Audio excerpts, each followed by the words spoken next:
اس وقت نے نئی جماعت بنا لی ہے تو اس کے متعلق کیا کہیں؟ Good luck. اچھا ہے, زیادہ جماعتیں ہونی چاہیے. میں تو اچھا ہے. 20 سال سے 50 جو آپ نے آشیانہ بنایا تھا وہ اب شرازہ بہتر 20 سال لگے آپ کو, تو کیا کہتے ہیں؟ دیکھو میں آپ کو بتاتا ہوں, جب جنگ خندق ہوئی نا, 1 مہینے کی وہ جنگ تھی, تو جب جنگ ختم ہوئی تو ایک آیت آئی نبی کے لیے کہ کیا نبی صلی اللہ علیہ وسلم آج آپ کو پتہ چل گیا کہ آپ کے ساتھ کون ایمان والے لوگ تھے اور کون جن کے ایمان کمزور تھے, جو منافق تھے. تو یہ تو ایک قسم کا اللہ نے کہا کہ یہ تمہارے لیے جو جنگ یہ مشکل حالات ہیں, اس کے اندر آپ کی اصل ٹیم نکل رہی ہے. چودھری پرویز لائی کی رہائی پھر ممکن نہیں ہوئی. 3 MP کے تحت ان کو نظر بند کر دیا گیا, اس پہ کیا کہیں؟ دیکھیں, ایک تو قانون ختم ہو گیا پاکستان میں, 7 اخلاقیات بھی ختم ہو گئی. یعنی کہ آپ قانون توڑتے ہیں تو کوشش بھی نہیں کرتے بتانے کے لیے کہ طاقتور قانون توڑ رہا ہے.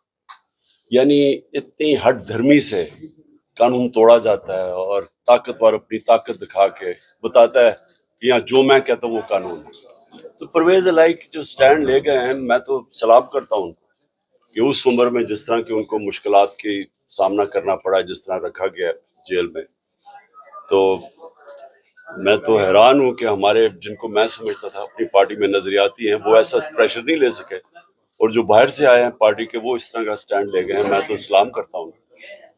اچھا خان صاحب, اگر 90 دن میں انتخابات نہ ہوئے تو کیا اسٹریٹجی ہوگی آپ کی؟ دیکھیں ہماری اسٹریٹجی کیا ہوتی ہے, 14 مئی کو سپریم کورٹ الیکشن اناؤنس کرتا ہے آئین کے مطابق, حکومت اس کی پرواہ نہیں کرتی. تو وہ تو مجھے تب ہی پتہ چل گیا تھا کہ یہاں آئین کی تو اب کوئی حکمرانی ہے ہی نہیں, تو اب تو جنگل کا قانون ہے. تو اب جنگل کے قانون میں جو مرضی چاہے کر دیں گے, لیکن اس سے ہوگا کیا؟ الیکشن جب بھی ہوگا تحریک انصاف جیتے گی انشاءاللہ. ایک مرتبہ پھر گرم ہو رہی ہیں کہ 2 4 5 روز 7 روز میں آپ کی گرفتاری ہو سکتی ہے, کیا سمجھتے ہیں؟ میں تیار ہوں, آپ تو بالکل اکیلا کر دیا گیا آپ کو. میں تو تیار ہوں گرفتاری کے لیے. آپ سمجھتے ہیں گرفتار ہونا مسئلے کا حل ہے؟ وہ یہ سمجھتے ہیں, میں سمجھتا ہوں کہ اس سے کوئی فرق نہیں پڑے گا, بلکہ لوگوں کے اندر جو اس وقت ایک غصہ ہے قوم کے اندر, وہ بڑھتا جا رہا ہے. کہ دیکھیں آپ جب ظلم کرتے ہیں نا, تو ظلم ڈنڈا تھوڑی دیر تک تو کام کر دیتا ہے, لیکن اس کا ریاکشن آتا ہے.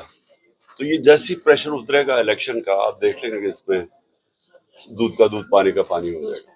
اچھا, پارٹی پر پابندی اور آپ کی نااہلی کے حوالے سے آپ کیا کہیں؟ پارٹی پہ پابندی بھی کس طرح لگائیں گے پابندی, یعنی کیسے لگ سکتی ہے؟ اور دوسری چیز نااہلی انہوں نے کیسز اتنے کیے ہوئے ہیں, ایک بڑی جلدی کوشش کر رہے ہیں کہ 12 اگست سے پہلے کچھ نہ کچھ ہو جائے. وہ تو نظر آ رہا ہے کہ وہ سارے کیسز چھوڑ کے تو عمران خان کے اوپر اب توجہ ہے. عوامی حلقے کہہ رہے ہیں کہ IMF کا جو معاہدہ ہوا ہے وہ عوامی ڈیتھ وارنٹ پہ دستخط تھے, تو آپ نے بھی تو اس پر سائن کیے ہیں. دیکھیں ہم نے سائن اس لیے کیے ہیں کہ اگر ہم سائن نہ کریں تو یہ ڈیفالٹ کر جائے گا. اگر IMF اب پیسے نہیں دیتا, پاکستان ڈیفالٹ کر جائے گا. ڈیفالٹ کا لوگوں کو مطلب سمجھ آ جانا چاہیے کہ جتنی بھی آج مہنگائی ہے نا, اس سے دگنی ہو جائے گی, اور جو روپے کی قیمت ہے وہ اور نیچے چلی جائے گی. سو یہ تو صرف, حالانکہ ہمیں کرنا نہیں چاہیے تھا کیونکہ ہمارے اوپر جس طرح کا ظلم ہو رہا ہے, لیکن اس کے باوجود ملک کے لیے ہم نے سائن کیا, اس لیے کہ لوگوں کی تو, عام آدمی کا تو جینا مشکل ہو جانا تو جو ابھی بھی بڑا مشکل ہے, تو اس لیے وہ ڈیفالٹ سے روکنے کے لیے ہم نے ان کا ساتھ دیا.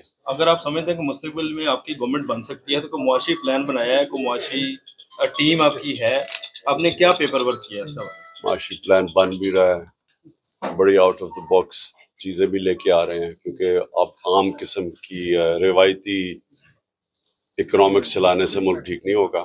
یہ بڑے بڑے فیصلے کرنے پڑیں گے, اور وہ صرف تب وہ حکومت کر سکتی ہے جس کے پیچھے عوام کا مینڈیٹ ہو. عمران خان کے پاس اب پلان بی کیا ہے؟ اگر گرفتاری ہو جاتی ہے تو کون جو ہے وہ پارٹی کو سہارا دے گا, کون ٹکٹس جو ہے وہ تقسیم کرے گا, کوئی پلان ہے؟ اور پارٹی پلان بنا ہوا ہے, تیاری ہے پوری. اوکے, کدھر وہ ہیں؟ رجسٹرار ہائی کورٹ نے جان بوجھ کے بلایا، یعنی کہ پتہ تھا ہم بتا کے گئے ہیں کہ ہمارے یہاں 4 بجے کا ٹائم ہے. تو یہ یہاں سے نہیں ہمیں بٹھا دے گا. نہیں